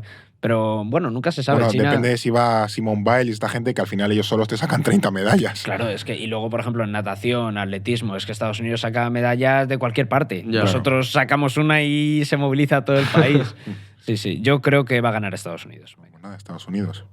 Eso es arriesgado, porque creo que las últimas las ganó China. Creo. ¿Ves? Por eso. ¿Y qué fue? ¿En Tokio? Bueno, pues ahí está el teorema. El teorema y en de Pekín ganó China también. Bueno, ahí está. Yo no voy a decir yo nada. Tampoco. Esto en un año salimos de dudas, son 6 meses casi. También vamos a hacer el repaso. Estábamos hablando de China y Estados Unidos, pues vamos a hablar de China, vamos con Estados Unidos. Apunta la fecha, 5 de noviembre, porque son elecciones presidenciales en Estados Unidos, se renueva un tercio del Senado y la totalidad de la Cámara de Representantes, y supongo que votarán por gobernadores y cosas raras. Que parece un poco el año de la marmota. Claro, en Estados Unidos cada 2 años hay elecciones, porque se renueva ese tercio del legislativo, bueno, el Senado y la Cámara, porque otra vez pinta que tenemos revival de 2020, Trump-Biden, el regreso. No sé, David, tú, como ya insististe varias veces, amante de los procesos electorales, ¿qué ves aquí? Es el gran momento del año. Absolutamente, sin ninguna duda. Es como... Echando un colchón ahí a David a dormir en la oficina. Es como los, la gran noche. Como los Lakers y los Celtics en los 80 en la NBA, que era Magic Johnson contra Larry Bird. Pues esto es exactamente esa situación. Es una historia muy bonita la de esos dos. Totalmente. Posteriormente luego entablaron amistad. Si hacemos un episodio de la NBA, eso te da para la globalización del deporte, la globalización de la marca. Los Lakers y los Celtics fueron decisivos. Volvamos a las elecciones de Estados Unidos, por favor. Que arranque de año, Jesús bendito, lo que nos queda. Lakers, Celtics, Biden, Trump, como queráis. Es verdad que los contendientes ya están decididos, o parece que están decididos, pero eso no significa que la carrera hacia la presidencia vaya a ser menos interesante, Fer, ni muchísimo menos. De hecho, ten en cuenta que Biden está bastante desgastado, sus índices de aprobación son bastante bajos, entre otras cosas, por su edad, por la inflación, que es algo que no se ha llevado demasiado bien en Estados Unidos, y mira que la Reserva Federal ha intentado contenerlo, y luego también por la gestión de la guerra en Gaza especialmente, eso le ha hecho bastante daño en los últimos meses. Y sin embargo, parece que va a presentarse una segunda vez cuando estará a punto de cumplir prácticamente 82 años. Tiene la edad de mi abuelo casi. Es que me parece demencial. O sea, yo lo siento. O sea, que es cierto que ya la gente vive hasta más tiempo, y eso está fantástico, que vive bien en el sentido de que no te quedas gaga, pero, jolín, Biden no está en su mejor a veces momento. echa unos sprints así, ¿sabes? Que le ves correr a Biden con un movimiento de cadera y brazo. Va rápido. Ya, bueno, pero no sé hasta qué punto eso te permite ser presidente. No, luego, claro, por cada pero sprint que se mete 3 toñas en un escalón. Sí, o sea, a nivel mental yo creo que no termina de... Ha habido algunas cosas que son muy raras, sinceramente. Yo no puedo hacer un análisis más de análisis de barra de bar, pero ves en los vídeos y chirría. Y lo peor es que es como, jolín, el Partido Demócrata no tiene nada mejor. Ha tenido tiempo para ya formar hablaremos a de qué ha pasado con perfiles como Kamala Harris, Buttigieg era el otro, ¿no? ¿Qué ha pasado con esos iconos que parecían... Sí, el futuro del Partido Demócrata, y luego tienes que volver a presentar a Biden porque no tienes nada mejor, jolín. Claro, ahí está el tema. ¿Por qué se presenta Biden otra vez? ¿Por qué va a ser el candidato demócrata? A ver, yo creo que hay 3 razones principales. La primera es que, por norma, el partido del presidente suele postular siempre al presidente para esa reelección. La segunda es que el propio Biden anunció que quería presentarse a la reelección. No, claro. Él dijo, bueno, si cuela. Dice, bueno, yo ya culmino una carrera política, por cierto, espectacular, de senador, de vicepresidente, como el culmen, el cierre a esa carrera política de Biden, que es casi perfecta. Y la tercera es que el Partido Demócrata, como bien decíais, carece de alternativas sólidas. Porque si no se postula a Biden, es que, pensadlo fríamente, ¿quién le sucede? La opción natural es Kamala Harris, la vicepresidenta. Pero es que es más impopular todavía que Biden. Entonces, ha sido un poco bluff.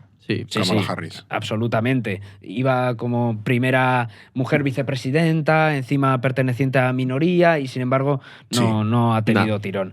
Luego tienes a un clásico como Bernie Sanders, pero es que es le sacan todavía más mayor que Biden. Pero y le dio una pechusca hace poco, ¿no? Es verdad que estuvo mal Sanders, sí. Claro, está mal el pobre, ¿no? Y bueno, ahí hay que recordar los recelos que genera dentro de los sectores más moderados del Partido Demócrata. Así que luego que te quedan una serie de nombres. Está el gobernador de California, Gavin Newsom, está también, precisamente lo comentabas, el secretario de Transportes, Pete Buttigieg, que todavía no tienen un perfil tan consolidado a nivel nacional, quizás sí de cara a 2028, pero no ahora. Así que solo te queda Biden. Claro, es que además Biden, en el hipotético caso de que vuelva a ganar y salga vivo de esa presidencia, ya no se podría volver a presentar. No sabía si ibas a decir de la presidencia o en general. Digo, se está metiendo en un jardín. No, de la presidencia, de ese segundo mandato, que ya no se podría volver a presentar. Entonces ya sí o sí tienes que buscarte o crearte un nuevo candidato. Es lo que tú decías. Entraría con 82 palos en su haber, saldría con 86-87, que es un poco... también tiene enfrente una persona muy mayor que sería Trump, o puede ser Trump. Tendrá 78 años entonces Trump para las elecciones. Eso es, agüita. Es que tremenda gerontocracia, ¿eh? Y acordaos también del líder de los republicanos en el Senado, de Mitch McConnell, de esos vídeos en los que se quedaba paralizado. Sí, le entraron unas empanadas al pobre. Otra persona que tiene... Son gente muy mayor, tío. Claro. Estamos hablando de octogenarios, que son los principales líderes de la política en Estados Unidos. Como la Unión Soviética ya. Había un artículo de creo que era del Washington Post que hablaba de precisamente Buttigieg, sobre si se presentaba en 2024 o no. Pero es que si se presenta en 2052, sigue siendo más joven todavía que Biden y que Trump. Es una locura. Entonces, si decíamos que Biden tiene problemas, y la edad es uno de ellos, Trump también tiene algunos, y no solo la edad. Sí. Se enfrenta a varios juicios importantes que se empezarán a celebrar esta primavera y que, desde luego, van a condicionar no solo las primarias, porque va a ser en plenas primarias, pero sí que van a condicionar especialmente la campaña electoral de las presidenciales. Pero, eso sí, nadie duda de que va a ser candidato. Había otros nombres, Ron DeSantis, gobernador de Florida, Nikki Haley, que bueno, estaban un poco ahí, pero luego también han acabado un poco. ¿Cómo se ha desinflado Ron DeSantis, que empezó el 2023 aquí arriba, en la cresta de la ola, y sin embargo se ha pegado un Iba a decir, casi mejor, porque es más radical que Trump. O sea, puestos a elegir, prefiero a Trump que a Ron DeSantis. O sea que... Sí. Además que Trump es una máquina de destrozar candidatos republicanos. No, claro.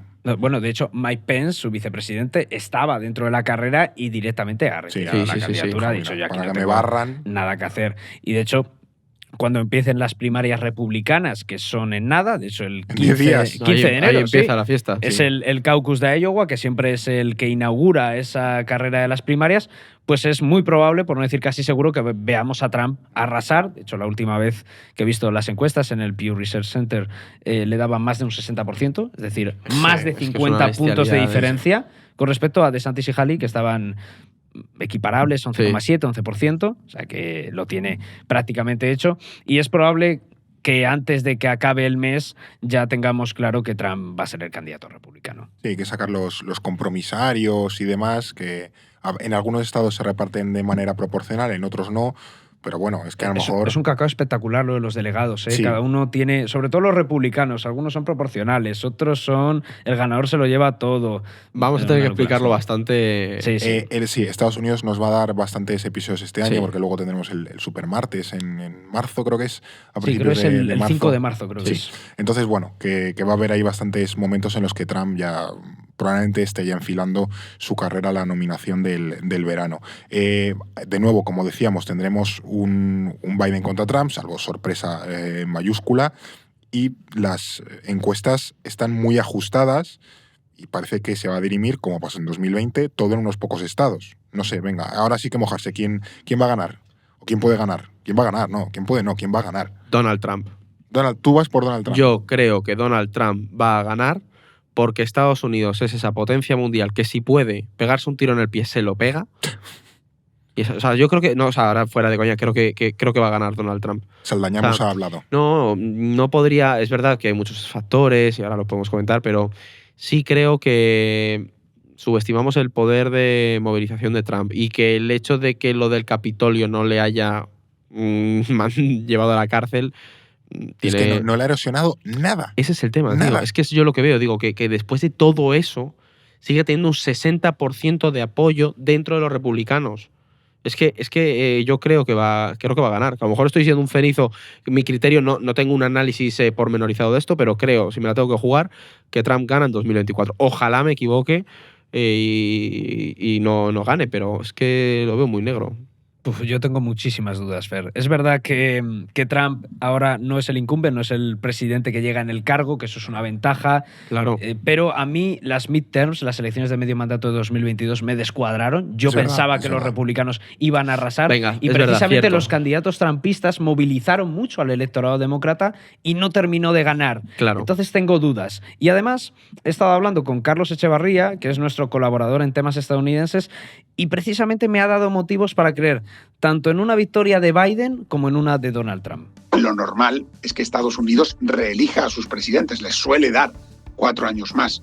Eso es lo que suele pasar. Y luego Biden, es verdad que hay mucho descontento con la inflación, pero hay 2 cosas que son muy importantes. La primera, hay que tener en cuenta que los votantes, aunque es muy impopular ahora mismo el presidente, pues hay ciertas cosas que van bien. El desempleo es bajísimo, el crecimiento económico es muy fuerte.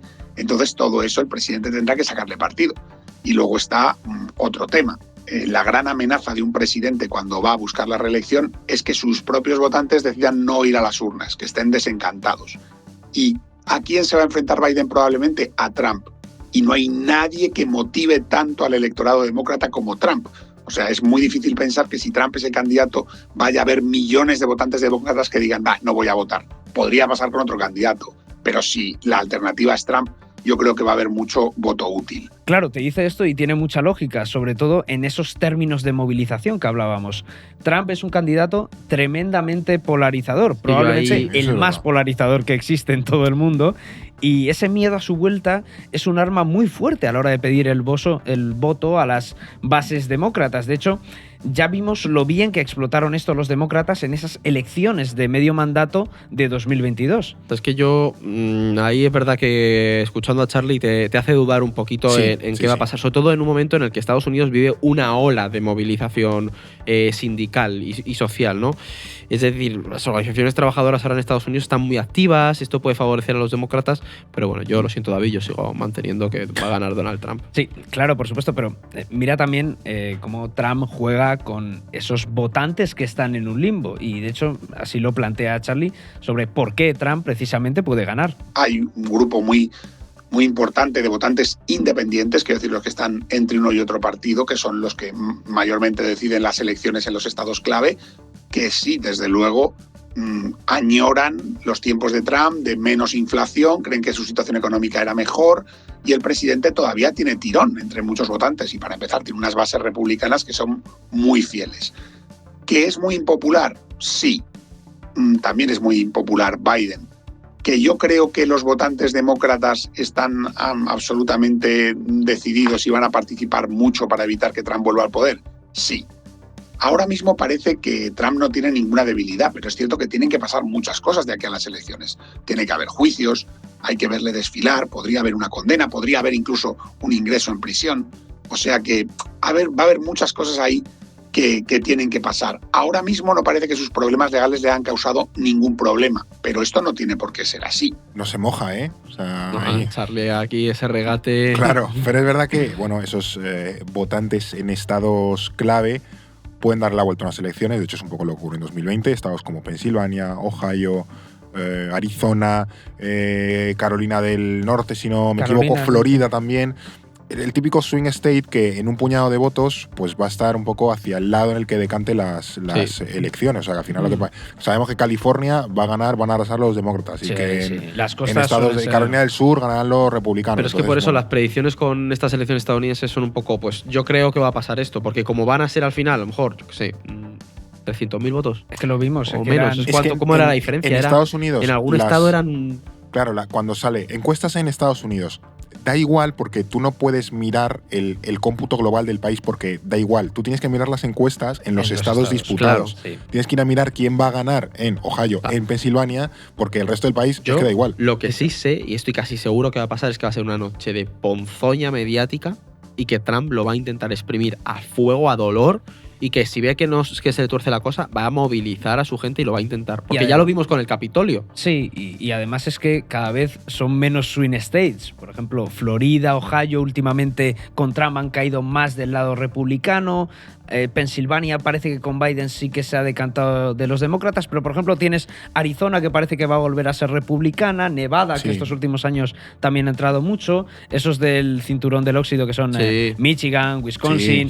O sea, tienes ahí 4 o 5 estados que es que va a estar ahí. Y son un puñado. Georgia también suele ser un estado también. Fue el mítico, la mítica pelea por los votos. De hecho, es por Georgia donde se le imputa a Trump un delito de presiones al gobernador. Efectivamente. Para no por intentar amañar las elecciones. Efectivamente. Entonces va a estar ahí. Son 5 o 6 estados, Carolina del Norte también. Y no más. Y ahí va a estar. Sí. En cualquier caso, hay que estar preparados por si Donald Trump termina ganando las elecciones y al final tenemos un nuevo mandato 2025-2029 con el bono de Donald al poder. Yo creo que estaría desatado. O sea, sí, bueno, de hecho, The Economist dice que Trump es la mayor amenaza para el mundo en 2024. Pero que esa es la conclusión de toda la redacción de The Economist. Sí, le gusta bastante a The Economist hablar de Donald Trump, o el Times se van a poner las botas en este año. Es verdad que Charlie tiene claro que si Trump llega a la Casa Blanca, no va a dudar en aprovechar esa oportunidad para erosionar las instituciones y mantenerse en el poder. Si vuelve al poder, obviamente vamos a hablar de una persona que va a estar rodeada de gente que ya ha tenido 4 años de experiencia, que él mismo ha tenido 4 años de experiencia y sobre todo que ya ha cruzado todas las líneas rojas. O sea, ya ha intentado dar un golpe. En mi opinión, que sé que no es compartida por todos, yo creo que intentó dar un golpe de Estado que le salió mal. él ya ha cruzado todas esas líneas rojas. Entonces, si los votantes le devuelven a la Casa Blanca, es imposible que él no se sienta legitimado para seguir socavando las instituciones democráticas y seguir intentando perpetuarse en el poder. Y eso yo creo que es muy peligroso. Es que esto que comenta Charlie es clave, porque si Trump regresa a la Casa Blanca después de haber superado un nuevo impeachment, porque hay que recordar que ha tenido 2 impeachments, es verdad. El segundo precisamente por lo del Capitolio, y todas las causas judiciales en su contra, habrá obtenido la legitimidad del pueblo frente a ese deep state que intentó hundirlo. Un poco esa idea que hablábamos antes de Javier Milei. Pero ¿no creéis que ya va teniéndolo? Es decir, si sigue teniendo esa tasa de aprobación, si ha sobrevivido estos 4 años a toda esa presión judicial, y aún así, dentro de los republicanos, sigue teniendo ese apoyo popular. Bueno, es que solemos, antes que David mencionaba el Pew Research Center, siguen saliendo encuestas, no sé el dato exacto, pero siguen saliendo encuestas de que una gran proporción de los votantes republicanos siguen pensando que le robaron las elecciones a Donald Trump, siguen pensando que yo por eso soy tan negativo con las elecciones de Estados Unidos. Siguen pensando que el asalto al Capitolio era algo que estaba bien, que tampoco era nada grave, que Trump es una víctima política. Entonces, ¿qué haces con eso? Realmente es una moneda al aire. Cuando pende de un hilo, son tan pocos votos, es que no puedes asegurar o decir, va a ganar 100%. Es un 50-50, que al final fue un poco lo que pasó también con Hillary Clinton. Se fue acotando tanto la situación que parecía improbable y llegó un momento en el que el escenario era 50-50. Es que Hillary Clinton gana las elecciones en votos, pero no en compromisarios.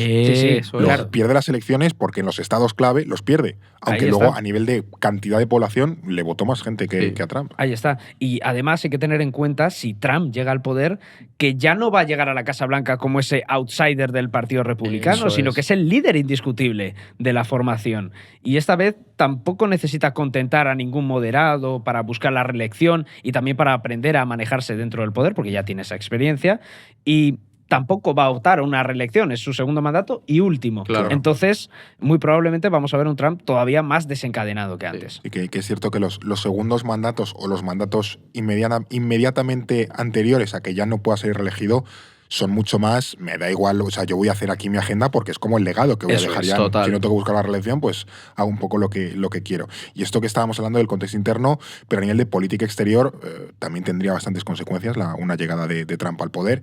Pienso, por ejemplo, en la guerra de Ucrania. Completamente. Hemos estado mencionando que hay muchos actores internacionales que están especulando con qué puede pasar en Ucrania si Estados Unidos toma una ruta u otra a nivel de política exterior, porque eso va a definir buena parte del orden internacional que conocemos. Sin ninguna duda. De hecho, ya sabemos que con Trump esas tensiones con sus aliados tradicionales, con los socios europeos de la OTAN, estaban a la orden del día. Y yo creo que Europa es la que más miedo puede tener ante una llegada del magnate neoyorquino al poder. Y en un segundo mandato, creo que Trump va a ir a piñón en esa política de tensión con Europa, y esa visión de política exterior se va a basar en ese proteccionismo más bestia que vimos en su primer mandato y sobre todo en el tema de la ayuda a Ucrania. Yo estoy convencido que vamos a ver un Trump que va a decir, incrementar la ayuda, yo la voy a reducir, no te digo que la quite al 100%, pero sí de Europa tiene que contribuir mucho más en los esfuerzos bélicos de Ucrania. Yo estoy con David en que va a decir que Europa tiene que contribuir más a los esfuerzos bélicos de Ucrania, pero yo es que soy muy cauto a la hora de decir si Trump va a reducir drásticamente o por completo la ayuda a Ucrania. Porque es un perfil tan volátil que me creo que si él ve que hay beneficio a nivel industrial para Estados Unidos, te pega un giro discursivo. O sea, es que, y esto me dirá alguno, pero es que, pues sí, estoy aquí, he venido a plantear escenarios, ¿no? Pero le hemos visto hacer tantos giros retóricos que si Trump ve que hay un beneficio claro para Estados Unidos y una oportunidad, yo no descarto que el tío pueda jugar y decir, sigue creciendo lo que la industria armamentística o con que lo hile con su disputa con China o algo así. Algo así, pero bueno, es verdad que las conexiones con Rusia que tiene detrás puede que le lastren y quiera una negociación y cerrar un pacto, que eso también puede ser, pero bueno, esto es todo con Europa. Con otras potencias como China vamos a ver una tensión clarísima, y yo es lo que creo que si llega al poder, la confrontación con Pekín no es algo coyuntural. Biden también la ha seguido, pero Trump la puede llevar a otro nivel, sobre todo con esas formas tan beligerantes que tiene, ¿no? Y tan extrovertidas. Hombre, yo sí que es verdad que creo que no resultaría raro ver a Trump cambiando su discurso radicalmente, es algo que hemos visto, pero sí que me imagino más un Trump diciendo este dinero vamos a invertirlo en fortalecer nuestra frontera con México, endurecer. Creo que es un poco el discurso que están manteniendo los republicanos trumpistas en el Congreso. Yo creo que o veo más coherente o me imagino más ese escenario que el que propones tú, que podría pasar perfectamente. Sí, o sea, yo no creo que vayas a ver a Trump enroscado en la bandera ucraniana, pero sí me creo que Trump, si ve que hay un beneficio para la industria estadounidense, mantenga la ayuda a cambio de precisamente vender la moto de, mira, he reforzado, estoy construyendo el muro, pero tenemos que ayudar a Ucrania porque Estados Unidos tiene intereses económicos, algo así, y su electorado te lo compraría. Eso, de nuevo, es una cosa hipotética. Claro, también es verdad que yo me imagino a Trump con esa idea de durante mi mandato no se abrieron guerras, Estados Unidos se mantuvo en paz, entonces también le veo que por ahí, y que su prioridad es China, no Rusia. Putin no es su enemigo. Ahí te doy la razón, venga, sí, ese yo creo que es uno de los temas principales. También, una de las últimas preguntas donde mojarse. David, ¿el Girona va a ganar la Liga o no? Fíjate, no te lo esperabas, ¿eh? No me la esperaba. Vi un meme en Twitter que dice, fíjate lo que hace la amnistía de Puigdemont, ¿eh? Amnistía y Liga, esa fue la promesa. No va a ganar la Liga. No va a ganar la Liga. Pero en Champions se mete, 100%. Pues mira, ahí queda. Hemos hablado también mucho de los octogenarios, que si Biden, que si también estaba Teodoro Obiang. A finales de 2023 apuraron el año hasta el final Schäuble, el exministro de Finanzas alemán, que creo que se murió con 81 años, la misma edad de Biden. Y luego también estaba Jacques Delors, que se murió ya con 90 y algo. No sé si hay alguien que en 2024 veáis que no aguanta el año, alguien que no hemos mencionado. Yo últimamente pienso mucho en Soros, macho. Yo creo, no sé cuántos años tiene Soros, 80 y algo debe tener, 80 y... ¿No llega a los Soros a Soros? Es mayor, ¿eh? Está... O a lo mejor 90. Bueno, pero como es un Anunnaki, no le va a pasar nada, ¿sabes? Pues es que últimamente es como, no se habla nada de Soros, últimamente no se habla de Soros. Y entonces digo... Madre mía, Fernando, que no llamamos el orden mundial, estás hablando de Soros. Bueno, es que por favor... 93 años. Entonces yo le meto en este saco. Yo creo que el pobre Soros... Sí, el Papa... El Papa también. Papa está muy malo. Yo tengo un par de nombres... uno me parece intuitivo, que es Cuyintao. Vale, se lo llevaron. Después de llevárselo. Es intuitivo, no es el nombre en el que pienses todo el día. Bueno, no, pero tú piensas en cómo se lo llevaron. Si te paras, del Congreso chino y dices, es raro que siga todavía aquí entre nosotros. Y otro que se me vino a la cabeza el otro día y que no es tan intuitivo, pero que creo que puede ser, es Felipe González. Sí, esto no lo dijiste el otro día y fue como, ¿pero qué dices? Y tú estás convencido. Es random, pero... Lo sientes. Pero no, sí, puede ser. A veces uno tiene sus pálpitos, ¿sabes? Pues sí, puede ser. Y Mario Vargas Llosa. Y Mario Vargas Llosa, Fujimori, que también lo comentamos. Fujimori, pero es que Fujimori no valía porque... Pero es como Jimmy Carter, Chomsky, claro. esa gente... Bueno, Chomsky está el hombre bien. Chomsky está haciendo apariciones en casi tele. 100 años. Es verdad, Kissinger también estaba viajando a China. Ya, bueno, pero sería que Chomsky se muera en el centenario de la muerte de Lenin.